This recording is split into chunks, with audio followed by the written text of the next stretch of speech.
va bien. Vous avez fait une belle fila ce matin avec une petite pièce dans la tzedaka. Alors aujourd'hui, mercredi, nous allons passer à la prochaine Mishnah, donc la Mishnah Vav. Donc la semaine dernière, ça a commencé un petit peu à se compliquer au niveau des Mishnayot. C'était plus aussi simple, on parlait plus seulement de Sheakol, Adama, Etz.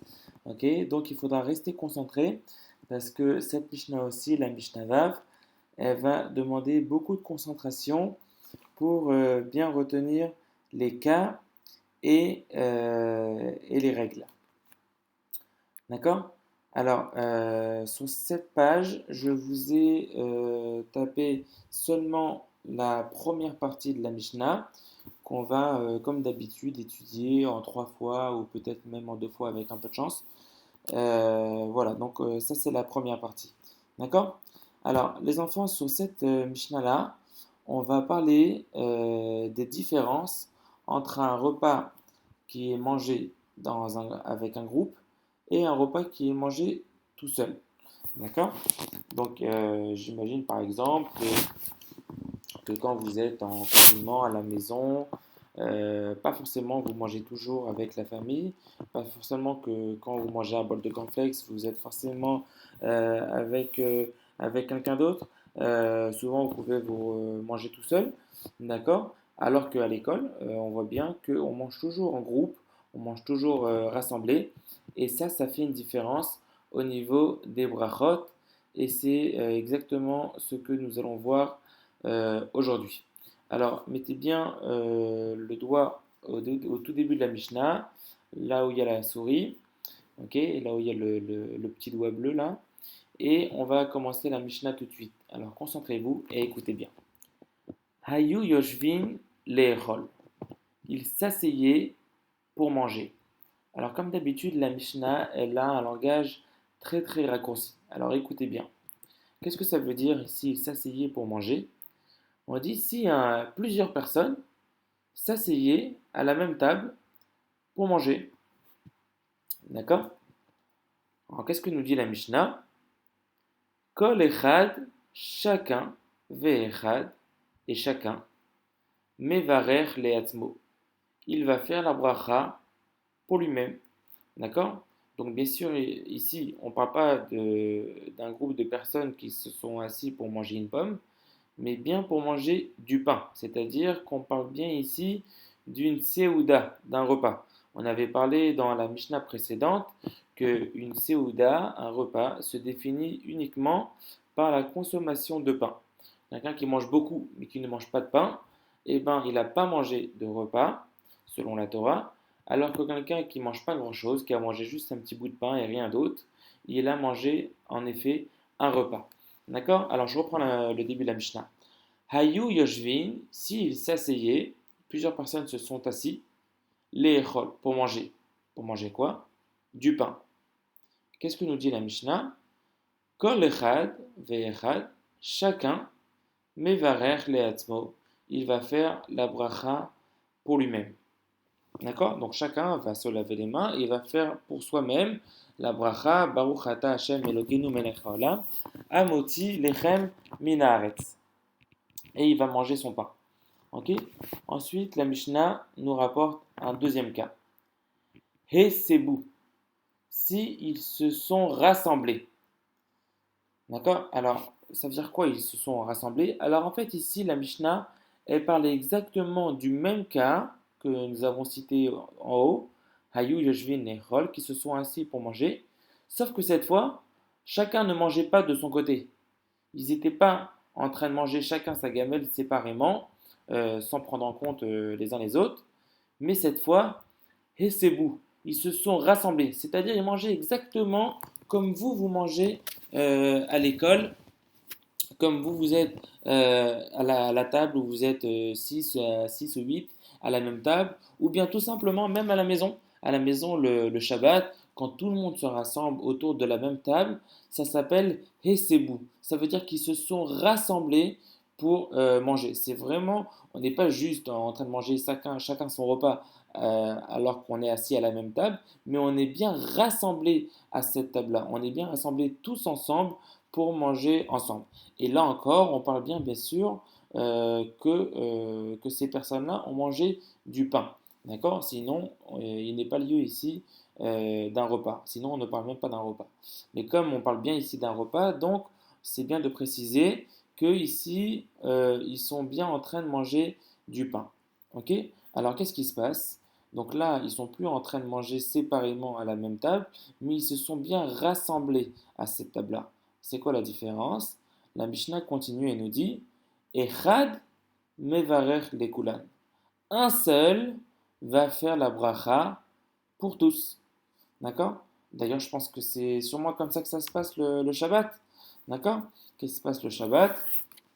Le papa ou le grand frère ou l'homme de la famille qui a fait kidouche, il va s'asseoir. Ensuite, après s'être lavé les mains, il va prendre les chalotes de Shabbat.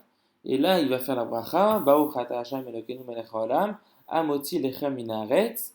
Et là, tout le monde va répondre Amen. Et ensuite, chacun va manger son morceau de pain pour entamer le repas. Donc, on voit bien que le Shabbat, on n'est pas tous en train de dire sa propre bracha amoti lechem min haaretz pour manger du pain, mais il nous suffit d'écouter la bracha d'une personne et bien sûr avec la kavana, avec la pensée de se rendre quitte de cette bracha-là, et ensuite j'ai plus qu'à manger mon pain sans avoir à faire la bracha.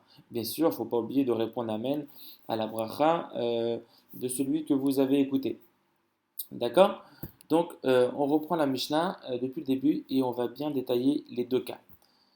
Hayu yoshvin le'echol. S'ils se sont assis pour manger, peut-être bien à la même table, mais pour manger séparément, pour manger chacun individuellement. Qu'est-ce que nous dit la Mishnah? Ok, donc je précise bien sûr qu'ils se sont assis pour manger du pain. Qu'est-ce que nous dit la Mishnah? Kol echad ve'echad, chacun d'entre eux, mevarech le'atzmo, va faire la bracha amoti pour soi-même, chacun pour soi.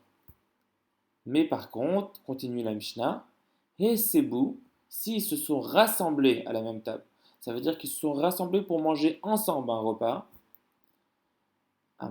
composé de pain bien sûr. Echad, un seul d'entre eux, Mevarer, il va faire la bracha, l'ekulan, pour tous.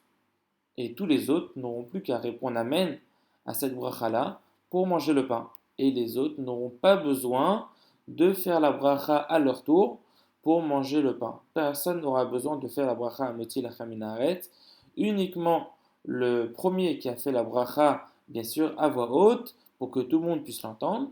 Et les autres n'auront plus qu'à répondre Amen pour manger le pain. D'accord? Alors, on va refaire la Mishnah là avec la traduction en français que j'ai tapé ici. D'accord? Hayu yoshvin le'echol. S'ils se sont assis pour manger du pain séparément. D'accord? Donc, après ce que je vous ai expliqué, vous pouvez plus facilement comprendre. S'ils se sont assis pour manger du pain séparément, alors ils, bien sûr, ça n'a pas d'importance. Ok, on parle tout simplement d'un groupe de personnes. Ils se sont assis pour manger du pain. Vous voyez, là j'ai précisé que c'était bien pour manger du pain, mais séparément. Chacun a mangé du pain dans son repas séparément. D'accord? Par exemple, pour vous donner un cas, par exemple, je connais une synagogue qui fournit des repas cachers pour tous les juifs qui travaillent aux alentours. Et donc, tous les juifs qui travaillent aux alentours de cette synagogue, qui ont un bureau ou un travail à côté, et qu'au moment de leur pause déjeuner, ils peuvent pas, ils n'ont pas le temps de retourner jusqu'à chez eux pour manger cachère, ou bien d'aller jusqu'à un restaurant pour manger cachère. Qu'est-ce qu'ils font? En 5 minutes, ils arrivent à la synagogue la plus proche, et là-bas, il y a des repas cachers qui sont servis. Donc, tous les gens qui travaillent dans le secteur se rassemblent à la même table, mais chacun mange séparément. Chacun mange son repas individuel. C'est exactement de ce genre de cas qu'on parle. Ok? S'ils se sont assis pour manger du pain séparément, chacun de son côté. Qu'est-ce que nous dit la Mishnah? Kol echad ve'echad mevarech le'atzmo.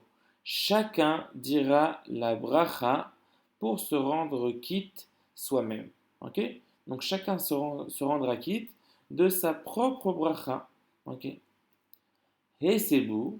Cependant, mais s'ils se sont rassemblés pour manger. Par contre là, s'il y a eu un rassemblement, ça veut dire pas seulement qu'ils se retrouvent à la même table, mais qu'ils se sont rassemblés pour manger le repas ensemble. Alors nous dit la Mishnah, l'un d'entre eux dira la beracha pour rendre quitte tous les autres. Un seul d'entre eux.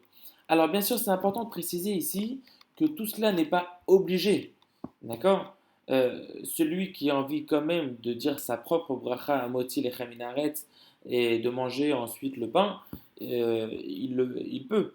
Il n'est pas obligé d'écouter la bracha d'une personne pour se rendre quitte et manger du pain, même s'ils sont en train de manger tous ensemble, il n'est pas obligé de se rendre quitte de la bracha d'un autre. Et c'est d'ailleurs le cas même à la table de Shabbat. À la table de Shabbat, par exemple, euh, bien sûr, l'habitude, c'est que on écoute la bracha moti de celui qui fait la bracha à voix haute, et ensuite on répond Amen pour manger le pain.